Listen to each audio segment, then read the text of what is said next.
एक फ्यूल जो किसानों के लिए वरदान बताया जा रहा है, ड्राइवर्स के लिए चिंता, सरकार के लिए ऑयल इंपोर्ट्स कम करने का हथियार और क्रिटिक्स के लिए एक नया एक्सपेरिमेंट। लेकिन एथेनॉल की असली कहानी आज नहीं, 9000 साल पहले शुरू हुई थी। इसे देखकर तुम्हारे दिमाग में शायद एक ही चीज आएगी, शराब। लेकिन इथेनॉल सिर्फ ड्रिंकिंग अल्कोहल नहीं है। ये एक कलरलेस केमिकल है जो इंसान को नशा भी देता है, जख्मों को डिसइंफेक्ट भी करता है, परफ्यूम को कैरी भी करता है, फैक्ट्रीज में सॉल्वेंट की तरह काम भी करता है, और अब करोड़ों गाड़ियों के इंजन्स में फ्यूल की तरह जल रहा है। लेकिन सबसे चौंकाने वाली बात यह है कि एथेनॉल को किसी साइंटिस्ट ने इन्वेंट नहीं किया था। इसका कोई एक इन्वेंटर नहीं है, कोई पेटेंट नहीं। ये नेचर में इंसान से बहुत पहले बन रहा था। जब मीठे फल जमीन पर गिरते, उन पर मौजूद माइक्रोस्कोपिक यीस्ट शुगर को तोड़ना शुरू कर देती, बबल्स निकलते और पैदा होता अल्कोहल। इसे कहते हैं फर्मेंटेशन। हमारे पास जो सबसे पुराने प्रमाण हैं वे करीब 9000 साल पुराने हैं। आज के चाइना में जियाहू नाम की जगह पर आर्कियोलॉजिस्ट्स को मिट्टी के बर्तनों में चावल, हनी, फ्रूट और फर्मेंटेशन के निशान मिले। उन लोगों को केमिकल फॉर्मूला नहीं पता था, यीस्ट दिखाई नहीं देती थी, इथेनॉल नाम भी नहीं पता था, लेकिन वे उसे बना रहे थे। शायद रिचुअल्स के लिए, सेलिब्रेशंस के लिए, मेडिसिन के लिए, या सिर्फ इसलिए क्योंकि उसका असर असाधारण था। लेकिन फर्मेंटेशन की एक लिमिट थी। जैसे जैसे अल्कोहल बढ़ता, वही अल्कोहल यीस्ट को मारने लगता और प्रोसेस रुक जाती। मतलब इंसान फर्मेंटेड ड्रिंक तो बना सकता था, लेकिन प्योर और कॉन्सेंट्रेटेड अल्कोहल नहीं। फिर आया ब्रेक थ्रू, जिसने एथेनॉल की पूरी डेस्टिनी बदल दी, डिस्टिलेशन।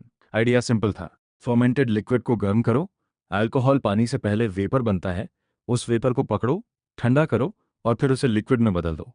अब अल्कोहल सिर्फ ड्रिंक नहीं रहा, अब वह कॉन्सेंट्रेटेड था, तेज था, जल सकता था। डिस्टिलेशन के पुराने फॉर्म्स कई कल्चर्स में थे, लेकिन मिडीवल इस्लामिक वर्ल्ड के स्कॉलर्स और केमिस्ट्स ने एपेरेटस और प्रोसेस को रिफाइन किया। परफ्यूम, मेडिसिन और एरोमेटिक ऑयल्स निकालने के लिए डिस्टिलेशन का इस्तेमाल बढ़ा। अब मकसद सिर्फ पीना नहीं था, मकसद था एसेंस निकालना, कंपाउंड्स आइसोलेट करना और पदार्थों के छिपे गुण पकड़ना। इंसान ने पहली बार वाइन के भीतर छिपी आग को पकड़ लिया था।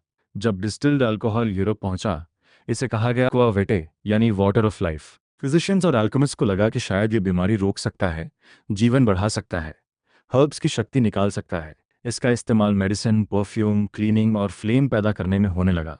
एक ही केमिकल, प्लेजर भी, मेडिसिन भी, सॉल्वेंट भी, फ्यूल भी। फिर केमिस्ट्री ने इस रहस्य को नाम और फॉर्मूला दिया। साइंटिस्ट ने समझा कि इथेनॉल कार्बन, हाइड्रोजन और ऑक्सीजन से बना कंपाउंड है। उसका फॉर्मूला बना C2H5OH। अब इथेनॉल सिर्फ शराब की स्पिरिट नहीं था, अब वह मेजरेबल था, रिपीटेबल था, इंडस्ट्रियल था। उन्होंने देखा एक पावरफुल सॉल्वेंट जो ऑयल्स, फ्रेग्रेंसेस, रेजिन्स और केमिकल कंपाउंड्स को डिसॉल्व कर सकता था। फिर इंजीनियर्स ने एक नया सवाल पूछा, अगर ये जलता है तो क्या ये इंजन चला सकता है? 19वीं सदी में अल्कोहल बेस्ड फ्यूल्स के एक्सपेरिमेंट शुरू हुए। 1826 में सैमुअल मोरे ने इथेनॉल और टर्पेंटाइन के मिक्सचर से चलने वाला इंजन बनाया। बाद में हेनरी फोर्ड ने भी अपने शुरुआती व्हीकल एक्सपेरिमेंट्स में एथेनॉल का इस्तेमाल किया। 1908 में मॉडल टी ऐसी कार बनी जो गैसोलीन, एथेनॉल या दोनों के कॉम्बिनेशन पर चल सकती थी। उस समय फ्यूचर तय नहीं था। एक तरफ खेतों से बनने वाला अल्कोहल था, दूसरी तरफ जमीन के नीचे से निकलने वाला petroleum. Farm versus oil, renewable versus fossil. लेकिन ऑयल सस्ता था, अबंडेंट था, इंफ्रास्ट्रक्चर तेजी से बन रहा था। पेट्रोलियम ने रेस जीत ली और इथेनॉल पीछे छूट गया। फिर वॉर्स आए, फ्यूल की डिमांड बढ़ी, इंडस्ट्रियल केमिकल्स की डिमांड बढ़ी, इथेनॉल वापस आया।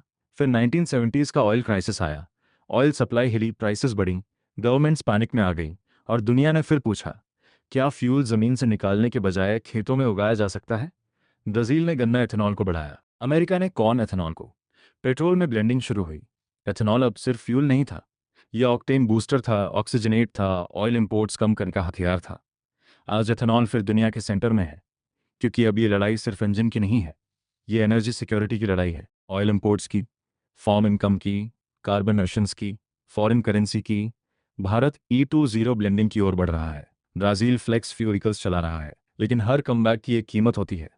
इथेनॉल में पेट्रोल से कम एनर्जी पर लीटर होती है, इसलिए हायर ब्लेंड्स माइलेज घटा सकते हैं। पुराने इंजन्स में कंपैटिबिलिटी कंसर्न्स हो सकते हैं, और जब फ्यूल फूड क्रॉप से बने तो एक अनकंफर्टेबल सवाल उठता है, खाना या फ्यूल, खेती या एनर्जी, वाटर या मोबिलिटी। तो इथेनॉल आखिर किस पर्पस के लिए इन्वेंट हुआ था? किसी एक पर्पस के लिए नहीं, क्योंकि वह इन्वेंट ही नहीं हुआ था। पहले नेचर ने उसे बनाया, इंसान ने उसे एक्सीडेंटली पाया। लेबोरेटरी से फैक्ट्री तक, और फैक्ट्री से फ्यूल टैंक तक, हर दौर में इथेनॉल पीछे छूटा और फिर किसी नए संकट के साथ वापस लौट आया। आज ये ग्लोबल एनर्जी पॉलिसी को हिला रहा है। इथेनॉल सिर्फ अल्कोहल नहीं है, ये बायोलॉजी है, ये केमिस्ट्री है, ये फायर है, ये फ्यूल है, और शायद ये आने वाली एनर्जी वॉर का सबसे पुराना नया हथियार है।